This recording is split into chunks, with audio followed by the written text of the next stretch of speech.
एक यहाँ पर बहुत से एक ऐसे भी उदाहरण आते हैं कि किसी एक परिवार ने नाम ले लिया और उनका भूत बड़े थे। यहाँ तो ये ट्रीटमेंट तो वैसे होता है, ये 3 ताप का जो दुख है तो वैसे फरी ये तो अपने आप भाग जाते हैं इस परमात्मा की मंत्र या अभ्यास से, जाप से अपने आप भाग जाते हैं। तो वो उनके भूत फिर उनके रिश्ते यानी उन्हीं के चेता हुआ हम चले जाए सारे, तो वो भूत जाकर बोल रहे हैं कि वहां तो हम ना जावा, थारा आगे आपका आगे। तो वो चले फिर शाणा के उन जो है ना दुनिया बर्बाद करने वाले मूर्खों के पास जाड़े लानियां दौर, वो इन्हों के हैं कि तुम्हारे उनने अपने भूत थारे भिजवा दिए। ये जो सतलोक आश्रम क्रोथा में आते हैं वो उनको उनके तो रहे को नहीं वहां, क्योंकि उनका तो मच्छरदानी लाग गई। अब वो दूसरों के वो कहते हैं कि उनने करवा दिया थारा, वो सारे तुम्हारे भिजवा दिए। अब वो जो उनके मूर्ख बक आए हुए फिर वो मारे भक्ता के लड़नों के तुमने मारा भिजवा दिया अपने भूत। तो वो आके कहें जी हमने रोज दुखी करे हैं, लड़ाई करें हमारे साथ, तुम्हारा नन्नों कह दो तुम्हारे भिजवा दो, हम के नाटा हाँ तुम भिजवा दो मारे। बेटी तुम्हारे तो मच्छरदानी लाग गई, ये मच्छर तो उनका लड़ेंगे जिनके मच्छरदानी ना लाग रही। अब यह सत परमात्मा की सत भक्ति रूपी मच्छरदानी तुम उनका लवा दो, उनका भी भाग जाएंगे कि तो और ठिकाना ढूंढ लेंगे।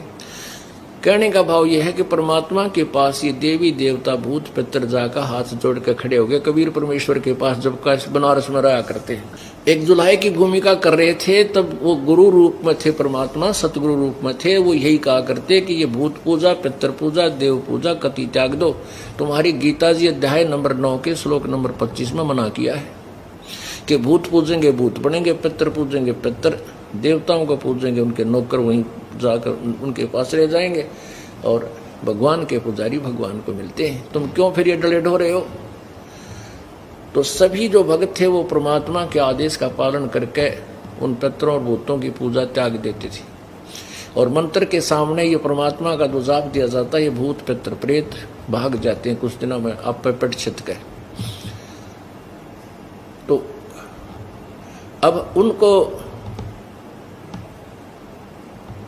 परमात्मा के पास ये सभी जाकर खड़े हुए कि हमने ठोर बता गुरु महाराज जी, आपके पुजारी तो हमें नहीं पूज रहे हैं। परमात्मा बोले जो मुझे नहीं पूजते वो उनको लूटो खाओ, जो मेरी पूजा हमारी पूजा नहीं करते, जो मेरे शरण में नहीं है, बाकी तुम्हारे लिए है, उन्हें खाओ, उनके उनसे धरवा लो 5 लत्ते हैं, बनवा लो मंडी, उन जा करके कुछ भी करवाओ। देवी देव ठाडे भय हमको ठोर बताओ। परमेश्वर बोले जो मुझको पूजे नहीं उनको लूटो खाओ। देवी देव ठाढ़े भये कि हमको ठोर बताओ, हमें जगह दो, कहाँ जाएं? परमात्मा बोले जो मुझको नहीं पूजते वो उनको लूटो खाओ, उनके पास जाओ, वो तुम्हारे लिए छोड़ रखे। तो पुण्यात्मा जो भी परमेश्वर की शरण में समर्पण हो जाएगा, ले लेगा, उनका ये पितर भूत प्रेत सब भाग जाएंगे। अगर वो कुछ दिन परेशान करते हैं तो आपकी वीकनेस के कारण आप दोगले से चलोगे जब तक होगा। जिस दिन आप अनन्य मन से प्रभु के चरणों में समर्पण कर दोगे फिर नहीं रहेंगे, ढूंढे भी ना पाओ, पड़ोसियां तो भी दूर भागेंगे। आपके घर में जो परमात्मा की मंत्र वाणी चलेगी उससे भी उनका तीर से लगते हैं, ये भाग जाते हैं डरते। इस मालिक की वाणी में इतनी शक्ति है। और मंत्र का तो कहना है कि जो जाप आपको दिया जाता है सिमरन करने का, मोक्ष के लिए तो है ही है, लेकिन अन्य जो दुखदायी तत्व हैं वो भी दूर भाग जाते हैं।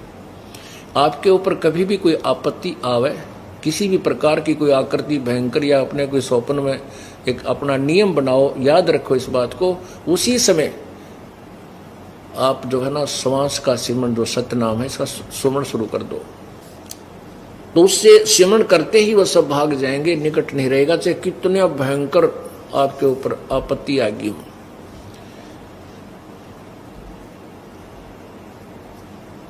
इस प्रकार यहां भी परमात्मा कहते मेरी शरण में आ जाएगा तो तुझे ये तो सुख दूंगा ही दूंगा और मोक्ष दूंगा। तो क्या कहते हैं, शंखों लहर मेहर की उपजे कहर नहीं जा कोई। दास गरीब अचल अविनाशी सुख का सागर सोई।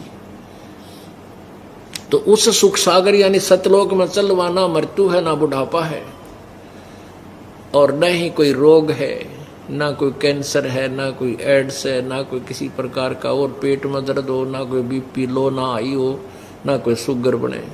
ऐसा अच्छा शरीर हमें मिलेगा वहां पर जो बिल्कुल उसमें कोई डिफेक्ट नहीं होता, कोई रोग नहीं होता। पुण्यात्माओं, अपनी मृत्यु तो होगी, इसमें तो नो डाउट, मृत्यु तो होगी ही होगी, 10 दिन आगे पाछे होगी। लेकिन मृत्यु के बाद हमने वापस यही आना है तो यह सांग फेर पाओगा, यही प्रोसीजर फेर है। अब तो और बुढ़ा काम हो रहा है, बच्चा 3 साल का हुआ ना, और इतना बड़ा बैग उसकी कमर पर टांग कर 25 बुक डाल कर चल बेटा स्कूल में है, अब उसका याद हो कर देना तो ट्यूशन ला दो। अब कभी फेल, कभी पास, कभी बीमार, कभी कुछ, फिर मर पड़ कर ब्याह हो गया, ब्याह होने बालक कोई मर गया, कोई बच गया है, और किसी की नौकरी ना लगी, किसी की कोई विधवा लड़की विधवा हो गई, यानी ये बिरान माटी फिर शुरू। मनुष्य जीवन तो हो गया, इसमें सुख को नहीं। और जय फिर इस 83 लाख खड़े कोल्लों में पड़ गए, गधे कुत्ते सुअर में, फिर सुख नाम की बात कहाँ देखा। हम तो वैसे तो सुख यहां भी नहीं है, पर इस झूठे सुख को हम सुख मान रहे हैं। झूठे सुख को सुख कहे ये मान रहा मनमोद, ये सकल चबीना काल का, ये काल का आहार है सभी। और कुछ मुख में कुछ गोद, किसी को आज खा लेगा, बाकियों को सपेर रख रहा कल के लिए। तो इसने एक को भी नहीं छोड़ना, सबको खाना, चाहे राजा है चाहे रंग। हाँ, कबीर परमेश्वर की शरण में जो इस दास के मंत्र के साथ लगे हुए उनको काल नहीं खा सकता, उनके निकट नहीं आएगा, उनको तपस्या पर नहीं जाना, ना वो कुत्ते गधे सुअर बनेंगे। सतगुर के उपदेश का सुनिया लाया एक विचारे, जय सतगुर मिलते नहीं हम जाते नरक दुआरे। नरक द्वार में दूत सब ये करते खेचा ताने, उनसे कभू ना छूटते फिर फिरते चारों खानी।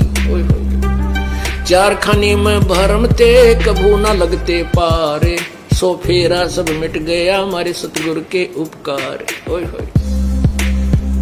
यदि अब कहते अब दिमाग में आवे ये बातें, अब माइंड काम करे हमारा, जय मालिक ना मिलते।